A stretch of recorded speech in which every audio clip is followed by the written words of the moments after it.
नमस्कार दोस्तों, मेरा नाम अजय प्रताप और आज हम कंटिन्यू करने जा रहे हैं steps in replication of eukaryote. पिछली वीडियो में मैंने सारे रिक्वायरमेंट्स के बारे में डिस्कस कर लिया था।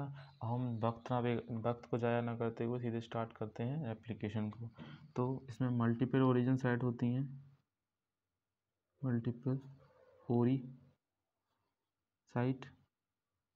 ओरी साइट होंगी तो मल्टीपल रेप्लिकेशन बबल बनेंगे, मल्टीपल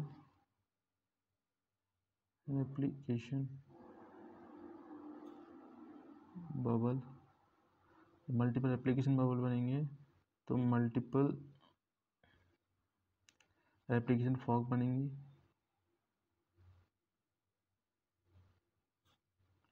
और जब मल्टीपल रेप्लिकेशन फॉग बनेंगी तो उनमें क्या होगा, हेलिकेज करेगा अनवाइंडिंग ऑफ डीएनए। हेलिकेज हमारा अनवाइंडिंग ऑफ डीएनए करेगा।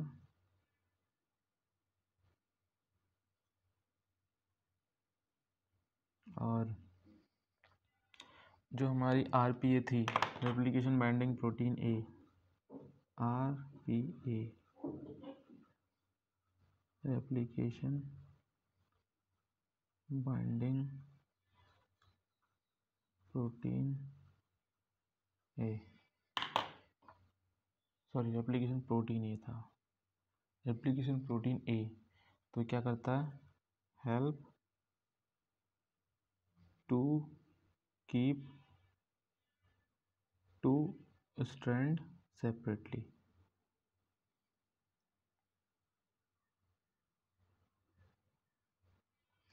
ठीक है, अब बात बनते हैं। अब यहाँ तक तो कॉमन था ये सब चीज़ें, ठीक है। अब दो स्ट्रैंड की बात करेंगे हम। एक करेंगे हम लीडिंग स्ट्रैंड की बात,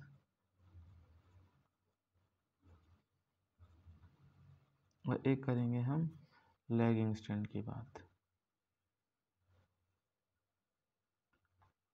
तो जो हमारा लीडिंग और लैगिंग स्ट्रैंड है उनको हम एक साथ लेके चलेंगे करस्पॉन्डिंग में, ताकि हमें समझने में आसानी हो जाए। तो सबसे पहली बात, primase plus alpha DNA polymerase alpha कह सकते हैं, ठीक है, मिलके बनाया था आरएनए प्राइमर। सिमिलरली यहाँ भी primase plus DNA polymerase alpha मिलके बनाएगा आरएनए प्राइमर। इन दोनों में कोई डिफरेंस नहीं है, यहाँ तक स्टेप्स दोनों कॉमन है। अब क्या होगा, a short range of DNA attaches to RNA, ठीक है। यहाँ भी यही होगा, short range of DNA attaches to RNA, ठीक है। Short range of DNA attaches RNA.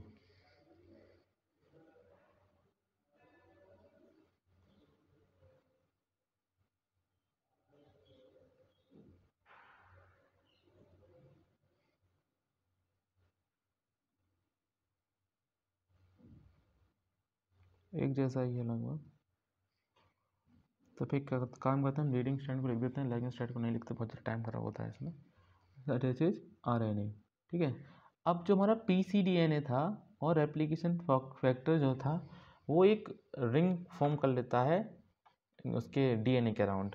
तो पीसीडीएनए पीसीएनए और रेप्लिकेशन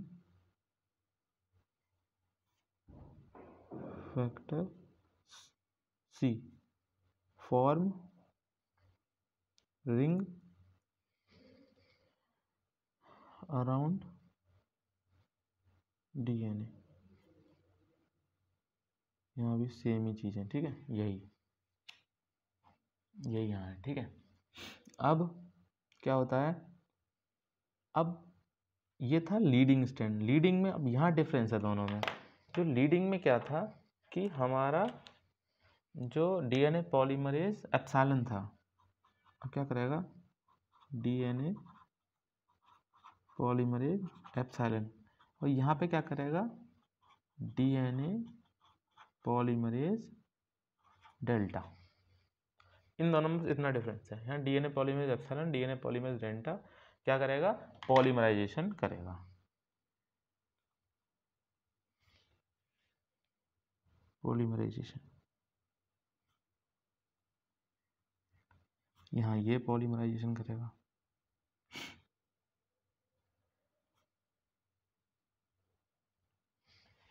ठीक है, यहाँ इन्होंने पॉलीमराइजेशन कर दिया। अब क्या होगा कि पॉलीमराइजेशन हो गया। अब दोनों में जो हमारा RNase H और फैन एंडोन्यूक्लियस था, FEN था, वो हमारा जो भी गैप होगा उसको DNA पॉलीमरेज, यहाँ तो ई काम कर रहा है। ठीक है, चलो पहले लिखते हैं। अब क्या होगा, रिमूवल ऑफ RNA प्राइमर,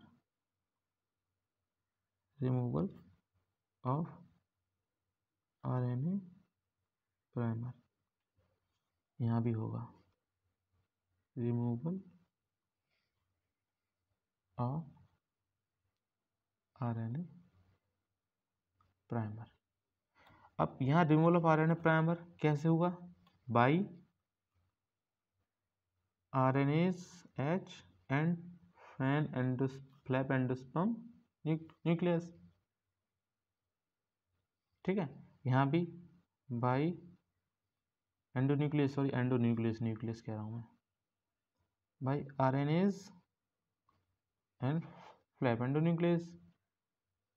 ठीक है, दोनों तरफ हमारा RNA प्राइमर रिमूव हो गया। अब RNA प्राइमर रिमूव होने से जो गैप था वो फिल होगा, तो गैप इज फिल्ड बाई, यहाँ पे कौन सा था, DNA पॉलीमरेज हमारा एप्सिलॉन, तो gap is filled by DNA polymerase epsilon. यहाँ पे हमारा गैप जो होगा, gap is filled by DNA polymerase delta. ठीक है, DNA पॉलीमरेज डेल्टा जो होगा वो हमारे गैप फिल्ड करेगा। और जो निक रह गई थी वो दोनों केस में nick is sealed by DNA ligase।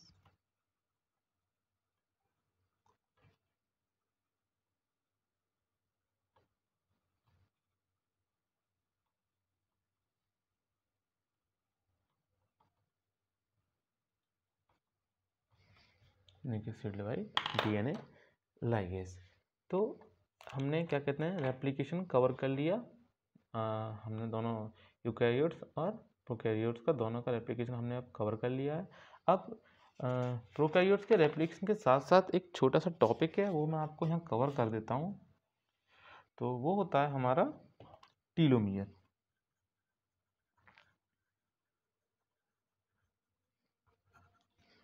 तो जो हमारे टीलोमियर जो होते हैं, ये असल में एक सिक्स न्यूक्लियोटाइड सीक्वेंस होता है, रिपीट होता है, जो कि क्रोमोसोम्स के एंड में पाया जाता है। तो it is 6 nucleotide repeat that is found in end of chromosome के एंड में पाया जाता है। अब एक एंजाइम होता है हमारा जिसका सीक्वेंस जनरली, सॉरी टीलोमियर का सीक्वेंस जो होता है वो होता है TTA GGG। ये लगभग हमारे 1500 बेस पेयर रिपीट होते हैं at the end of. Tillo का मतलब ही एंड होता है, टीलो का मतलब होता है किसी चीज का एंड। ठीक है, अब हम बात करते हैं टीलोमरेज एंजाइम के बारे में। अभी होता क्या, आपको एक एग्जाम्पल के थ्रू समझा दूंगा। टीलोमरेज जो होता है, it is enzyme which is responsible for maintaining length of telomere.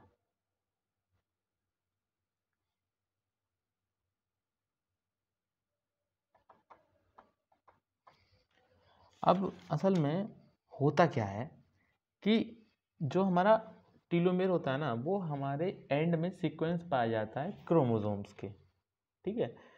जैसे कि जब जनरेशन से एक जनरेशन से दूसरी जनरेशन जब क्रोमोसोम मल्टीप्लाई डिवाइड करता है तो कुछ एंड पार्ट जो होता है क्रोमोसोम्स का वो खराब हो जाता है।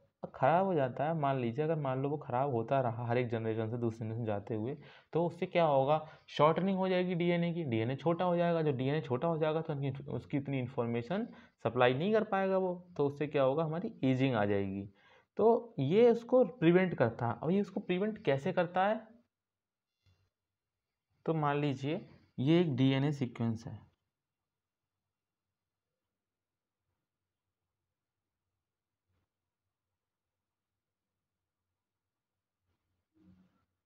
ये एंड हो गया उसका। जो एंड है वो असल में एंड में अब हमारा ये टीलोमियर स्टार्ट हो गया, तो टीलोमियर क्या करेगा, उसको कुछ इस तरह से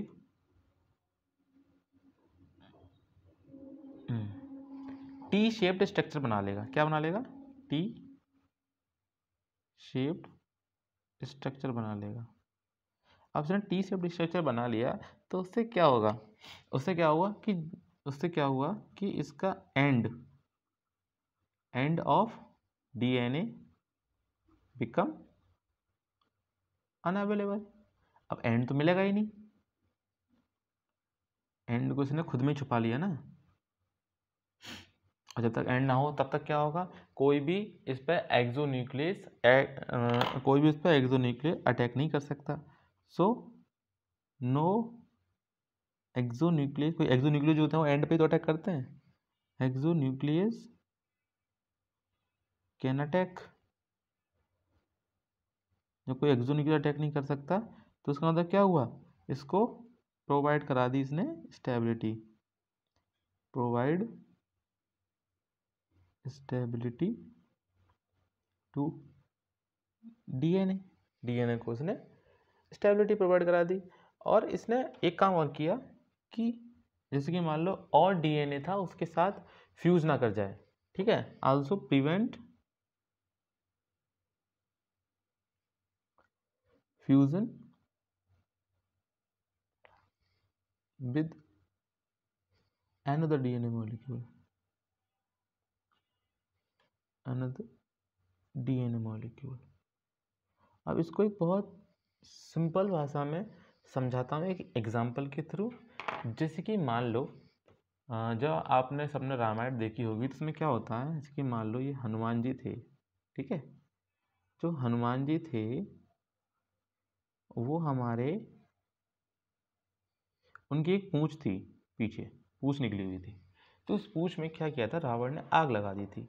तो ये तो थी पूंछ, और ये वाला पार्ट जो था उनका वो था बाल वाला पार्ट। तो उन्होंने क्या किया, जब उन्होंने उसके इस वाले पोर्शन पे आग लगा दी, ठीक है, ये हमारी आग लग गई। इस पर आग लगाई तो उसने क्या किया हनुमान जी ने, कि अपनी पूंछ की लंबाई को बढ़ाने लगे, मतलब लंबाई अब इतनी कर ली उन्होंने। आग कहाँ थी, यहाँ, ठीक है। जब आग थोड़ी और आगे बढ़ी तो उन्होंने क्या किया, अगली बार अपनी लंबाई को इतना कर लिया। अब आग पहुंची कहाँ तक, यहाँ तक, लेकिन लंबाई उन्होंने बढ़ा ली। तो क्या किया उन्होंने, क्या चालाकी करी कि जो हमारी उनकी पूंछ की इम्पोर्टेंट चीज़ें थी वो तो उन्होंने अपनी बचा ली, प्रिजर्व कर ली, और जो खराब था उसको जलने दिया। तो हर एप्लीकेशन में क्या होता है कि डीएनए का कुछ पार्ट जो होता है ना वो लॉस्ट कर जाता है। तो जब अगर मान लो इम्पोर्टेंट पार्ट लॉस्ट कर गया जो कि किसी प्रोटीन को सिंथेसाइज करते हैं, तो प्रोटीन सिंथेसिस होगी नहीं। तो इसलिए ये वो पार्ट होता है जो किसी चीज़ को सिंथेसाइज ही नहीं करता, मतलब किसी काम का ही नहीं है। अब मान लो वो लॉस्ट भी हो जाए तो क्या ही फर्क पड़ रहा है, ठीक है। तो इसी तरह से जो टीलोमियर पार्ट होता है वो सिंथेसाइज किसी चीज़ को नहीं करता, बस वो ताकि डीएनए इफेक्टिवली चीज़ों को, प्रोटीन्स को सिंथेसाइज कर पाए और इम्पोर्टेंट जो हमारा कोड होता है ट्रिपलेट वाला वो डिस्टर्ब ना हो, इसलिए उसके एंड में जाके वो खुद बलिदान दे देता है अपना, लेकिन जो कोड हमारे प्रोटीन को कोड करते हैं उनको कुछ नहीं होने देता। ठीक है, अब इसके दो क्लिनिकल सिग्निफिकेंस हैं।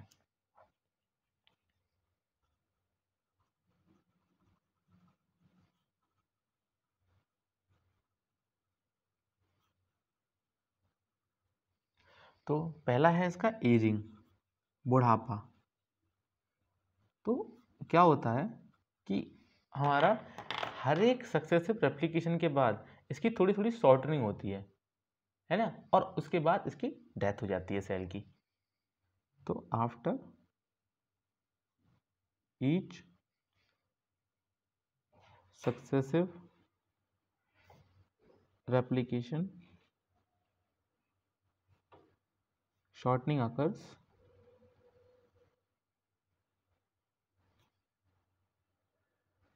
and सेल डेथ हो जाती है फिर। और दूसरा इसका जो एप्लीकेशन है वो है हमारा कैंसर। ये बहुत ज़्यादा इम्पोर्टेंट है। इसमें क्या होता है कि जो टीलोमर्स एक्टिविटी होती है ना वो कैंसर सेल्स में बढ़ जाती है। ठीक है, तो वो हमें आइडेंटिफाई करने में हेल्प करता है कि कौन सी सेल जो है हमारी कैंसरस है, कौन सी नहीं है। ठीक है, तो डायग्नोस्टिक पर्पस के हिसाब से telomerase activity increases in cancer cell, so we target, उन्हीं सेल्स को टारगेट किया जाता है। so we targets telomerase